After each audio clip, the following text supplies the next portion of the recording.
Alors j'ai vu que tu avais fait des études d'ingénieur à Lyon. Et Oui. Alors d'ingénieur, comment on passe à acteur en fait? On passe en même temps que mes études, c'est-à-dire qu'en fait j'ai commencé à faire du théâtre pendant mes études. Je n'avais jamais fait de théâtre avant, voilà. Et puis pendant mes études j'ai eu l'occasion de faire du théâtre et je me suis rendu compte que c'était ce que j'avais envie de faire dans la vie, de jouer la comédie. Voilà. Et donc du coup j'ai terminé mes études. Mais j'ai embrayé par on va dire des études de jeu, voilà, une formation de comédien. C'est plus marrant que les études d'ingénieur en fait. Oui, c'est plus marrant, oui, effectivement. C'est clair. Dans le théâtre à Lyon, c'est ça? Oui, j'ai beaucoup joué au théâtre. Après, je me suis formé au théâtre dans des formations professionnelles de comédien. Et puis, j'ai beaucoup joué après au théâtre. C'est dur le théâtre, hein. Très difficile. Hein. On est sur scène, on n'a pas le droit à l'erreur tellement. Donc... Ouais, exactement. Mais c'est assez magique parce que c'est rien à voir avec l'image. Il y a quelque chose d'assez magique, c'est le lien avec la salle, et ça c'est assez fort. Et alors Nicolas, petite question, du théâtre jusqu'à Alexandre Astier, comment ça se passe? Ah, comment ça se passe? Eh bien, ça se passe par le théâtre, justement, puisque, en fait, Alexandre, je l'ai rencontré dans une pièce, on a travaillé ensemble dans une pièce mise en scène par Jean-Christophe Ambert, Caradoc, dans Kaamelott, qui est metteur en scène de théâtre. J'allais dire à la base, c'est pas à la base parce qu'il est toujours metteur en scène de théâtre. Jean-Christophe, il a mis en scène d'ailleurs les spectacles d'Alexandre plus tard, Que ma joie demeure, l'Exoconférence. Et puis là, il continue à mettre en scène des très beaux spectacles d'ailleurs. Voilà. Et on s'était rencontrés avec Alexandre sur une pièce de Shakespeare mise en scène par Jean-Christophe il y a assez longtemps. Voilà. Et dans ce spectacle, d'ailleurs, il y avait Alexandre. Alexandre jouait et composait la musique originale du spectacle, déjà un peu multi-casquette. Et d'ailleurs, dans ce spectacle, dans cette pièce, il y avait plein d'autres acteurs qu'on retrouvera plus tard dans Kaamelott. Voilà. Dans Kaamelott, on le sent, c'est comme une famille quand même. On sent que on est dans le boulot, mais chacun arrive de suite à discuter, à échanger. On le sent quand même en regardant les vidéos. Ouais, alors ça vient surtout du fait que, à mon sens, qu'Alexandre écrit pour les comédiens. Voilà. Et qu'il a un don vraiment pour déjà bien écrire, évidemment, écrire de belles choses, et voilà, mais de sentir les comédiens et d'écrire un peu sur mesure. Il adapte les scénarios, quoi, en fonction des comédiens, c'est ça? Alors, il écrit les personnages pour les comédiens. C'est-à-dire que là, par exemple, Kaamelott, je pense, Kaamelott, il n'y a eu, à ma connaissance, mais je ne crois pas me tromper en disant ça, aucun casting. Il n'y a pas eu de casting, vous savez, où on a quelque chose d'écrit. Le casting, c'est ce qui se passe pour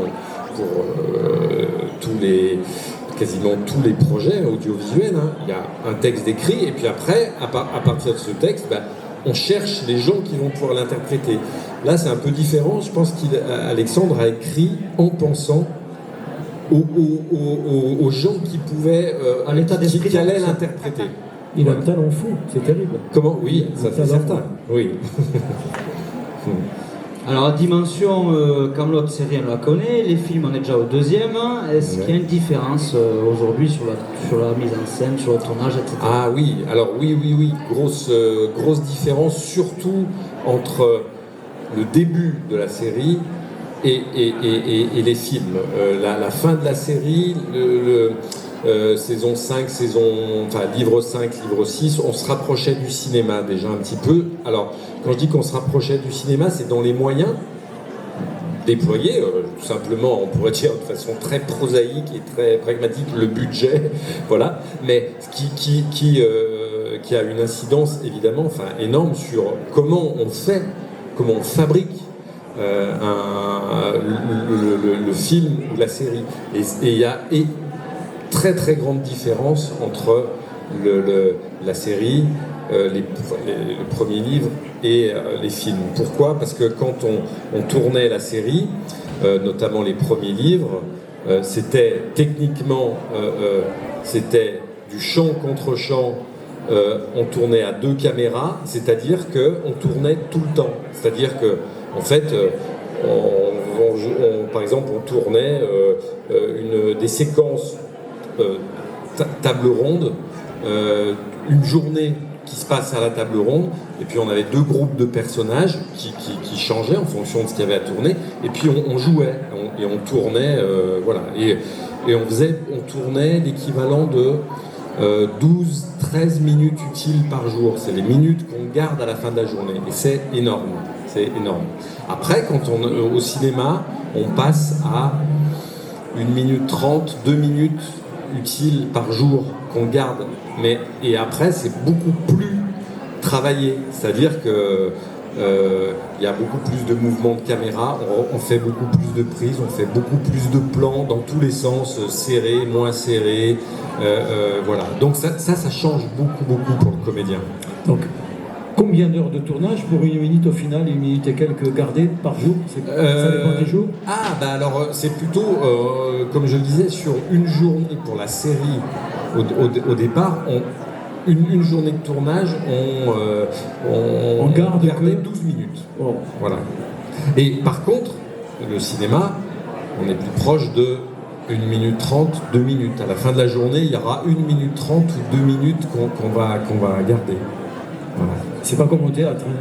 Et non. 2 heures de théâtre, 2 heures de garder. Non, c'est l'énorme différence pour le comédien, c'est que au théâtre, on est parti pour, alors si on a un rôle un peu conséquent, mais on est parti pour une espèce d'aventure, on est sur scène et on joue comme ça, voilà, même quand on répète, on joue beaucoup.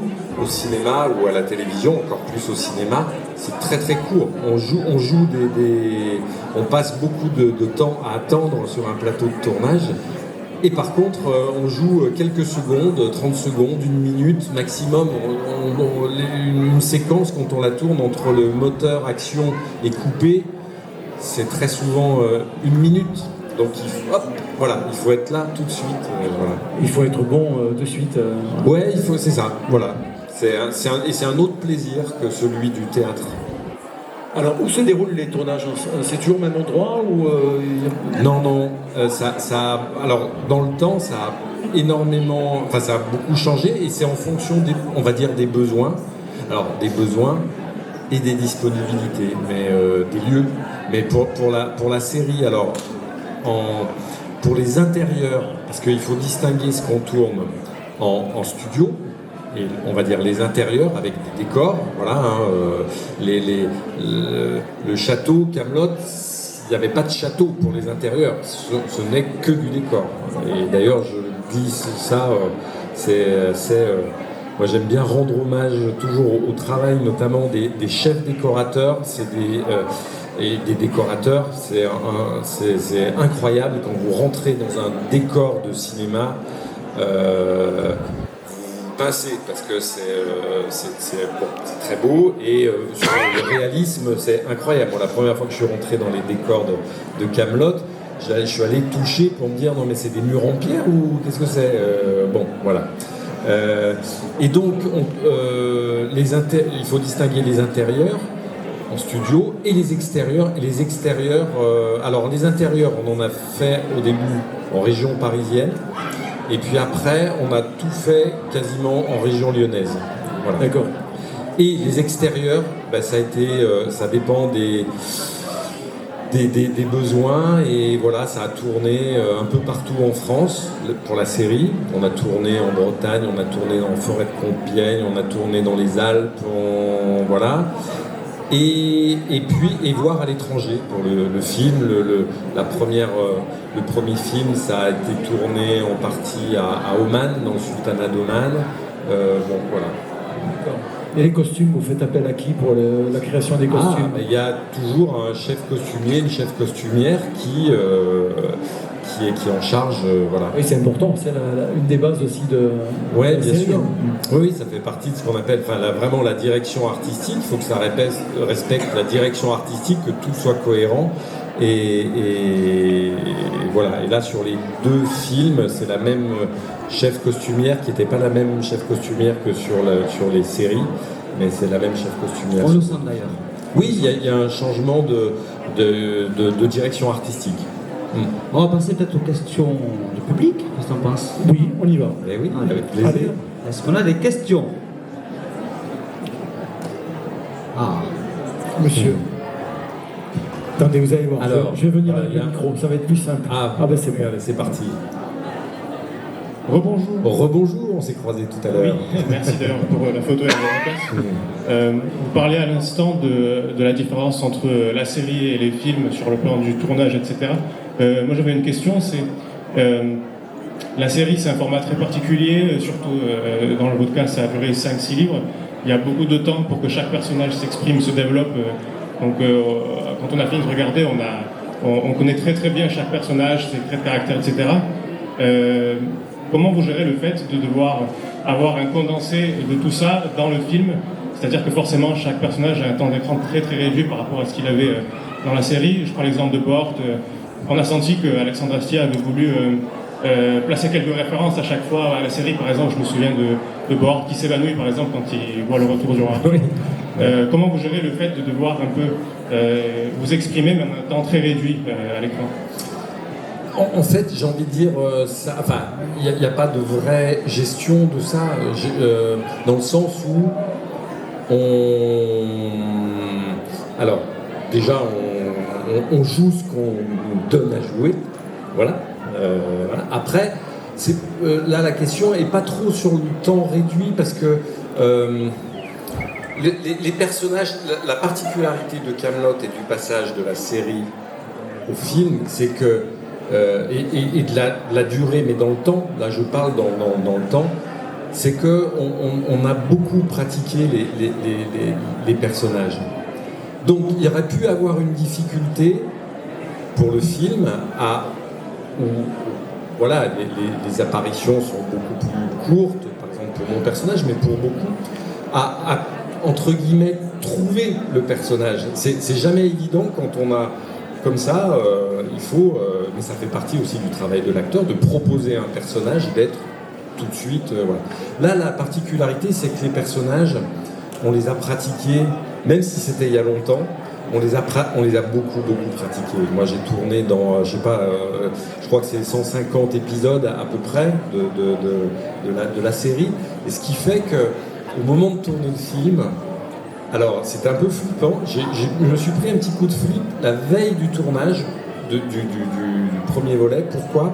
Parce que pas de répétition, pas de scénario, j'avais rien lu. Et en termes de préparation, c'était un essayage costume. Voilà, 2 mois avant, ces premiers jours de tournage, on va essayer les costumes avec là justement la chef costumière, et on fait des essais et on choisit ensemble, c'est elle qui dirige le truc, mais on choisit ensemble ce qui voilà. C'est tout, aucune préparation. Et la veille d'aller faire mon premier jour de tournage, j'ai dit à ma compagne, je me suis pris un coup de flip, je me suis dit mais en fait demain je suis sur le plateau, je vais jouer Bort, mais est-ce que je sais toujours jouer ce personnage? J'ai pas de répétition, je sais pas ce que je vais jouer. On avait le texte, voilà, comme souvent là sur ce projet, voilà. Et la magie est que une fois dans le costume, sur le plateau, avec cette expérience-là, voilà, le personnage revient, j'allais dire, quand je dis revient, c'est un peu magique, hein, j'allais dire, il y a un truc qui est un peu inscrit. Oui, qui est un peu inscrit dans le corps, dans la voix, dans la posture, et il y a le texte aussi. Il y a le texte, les situations créées par Alexandre, qui font que hop, le personnage, j'ai envie de dire, ressurgit, revit, comme ça, de façon un peu immédiate. Voilà. Donc la difficulté, elle aurait pu être là s'il n'y avait pas eu voilà, le passif de la série avant. Mais c'est vrai que c'est assez différent, oui, parce que sur la série, comme je vous disais, une journée de tournage, on jouait beaucoup. On jouait beaucoup. Là, on joue quelques, j'exagère, mais pas tant, quelques secondes dans une journée. On est en jeu juste quelques secondes, quoi. Voilà. Merci beaucoup. D'autres questions? Ah, monsieur, avec les lunettes devant. Voilà. Bonjour. Bonjour. Moi j'ai une question par rapport aux dialogues eux-mêmes.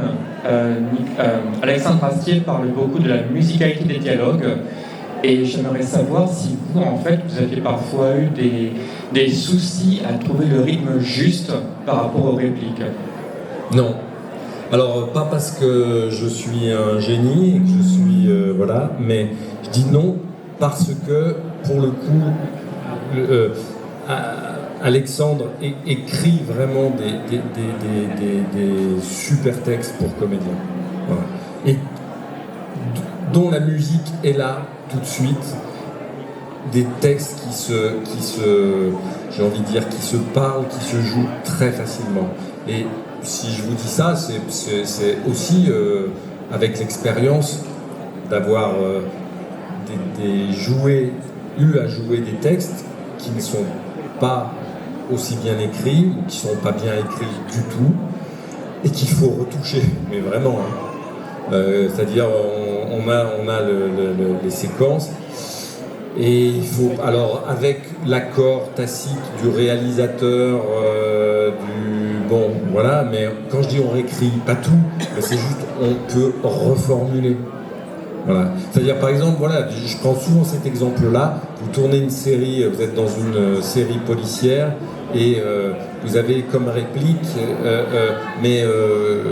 qu'en pensez-vous, commissaire? Mais personne ne dit qu'en pensez-vous, commissaire. Vous en pensez quoi? Voilà. Ce que je veux dire par là, c'est que on peut être amené vraiment parfois à retoucher juste pour que ça se parle, que ça se joue, que ça soit d'être le plus naturel possible. Et Alexandre, bien qu'il y ait une langue assez particulière, Alexandre a ce génie-là d'écrire des choses qui se jouent, qui se parlent. Ce qui fait que moi, j'ai jamais retouché, et c'est pas par respect, ça n'a jamais été une demande d'ailleurs d'Alexandre de dire attention, vous ne touchez pas à mon texte, c'est à la virgule. Il n'en a jamais été question. Mais moi, je sais que je l'ai jamais fait parce que c'était juste super à jouer, quoi. Donc il n'y avait pas besoin d'essayer d'improviser, de modifier, à la marge. Parfois, on en parlait avec les gens, ah tiens, si je rajoute ce voilà, mais c'est très très rare. Voilà. Merci beaucoup.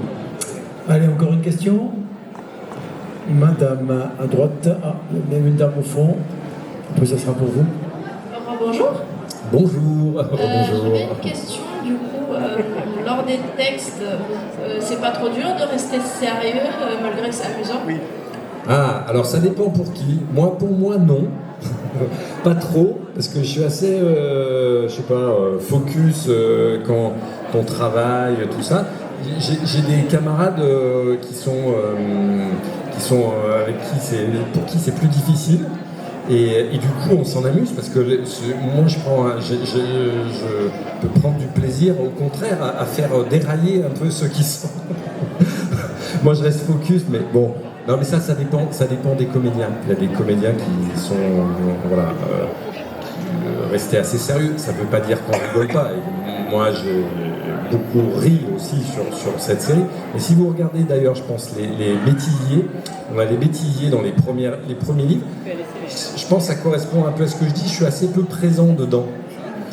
Dans ces moments de fou rire, il y en a un ou deux, mais je suis assez peu présent dedans. Par contre, amusez-vous à regarder, il y en a qui sont plus présents que d'autres, parce que je sais que, je ne veux pas balancer, mais par exemple, je sais que Jean-Christophe, il me semble, j'ai assez peu tourné avec lui, avec Jean-Christophe Ambert, Caradoc, parce que j'ai pas tourné beaucoup avec tous les personnages, il y avait ça dépend des situations qui étaient créées, mais je sais que Jean-Christophe, voilà. Et j'ai entendu, on m'a raconté une fois, où ça a été très très dur, ils ont mis 1 heure avant de pouvoir s'y remettre parce qu'ils n'y arrivaient pas, que ça...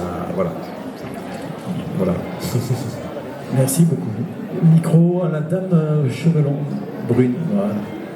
Super bon. Oui, bonjour. Vous avez dit que Alexandre Astier a créé ses personnages en fonction des acteurs. Comment est-ce que vous avez réagi quand il vous a présenté le personnage de Bohr? J'étais très content déjà. En fait, Alexandre, donc, comme je l'expliquais tout à l'heure, on s'était rencontrés sur un spectacle où on jouait ensemble, et il m'a dit tiens, je vais te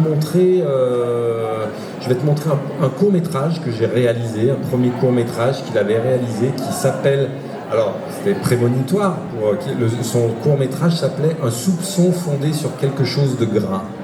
Voilà, donc le gras était déjà présent dans l'œuvre d'Alexandre. Ça m'avait fait hurler de rire, ce qu'il m'avait montré. Voilà, le court-métrage qu'il m'avait montré. Et il m'a dit, écoute, je te propose de... Là, j'écris son projet, d'ailleurs, c'était une trilogie de courts-métrages sur les grandes réunions de l'histoire. Il devait y avoir la table ronde, Yalta, et la troisième, je ne me souviens plus. Mais il voulait faire une trilogie de courts-métrages sur les grandes réunions d'histoire. Et il m'a dit, je commence par la table ronde, le court-métrage Dies Irae, qui est la genèse de Kaamelott, où on a déjà les personnages.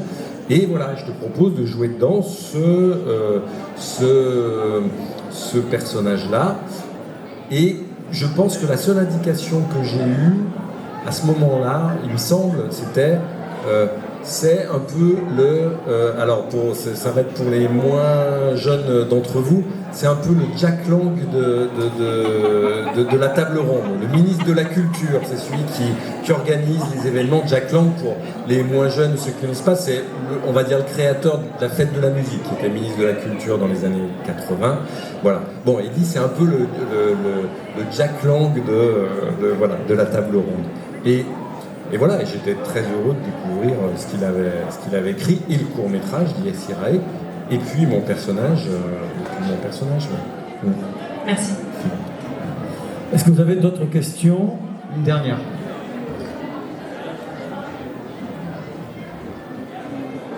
T'as vu Nicolas? Bonjour. Alors la question qu'on a à nous, c'est quel rapport est-ce que vous entretenez avec votre personnage? Quel rapport? Alors, j'ai pas réellement de rapport. Non, mais en tout cas, est-ce qu'il me ressemble? Est-ce que c'est ça ou Oui. Ouais. Comment est-ce que vous l'appréhendez?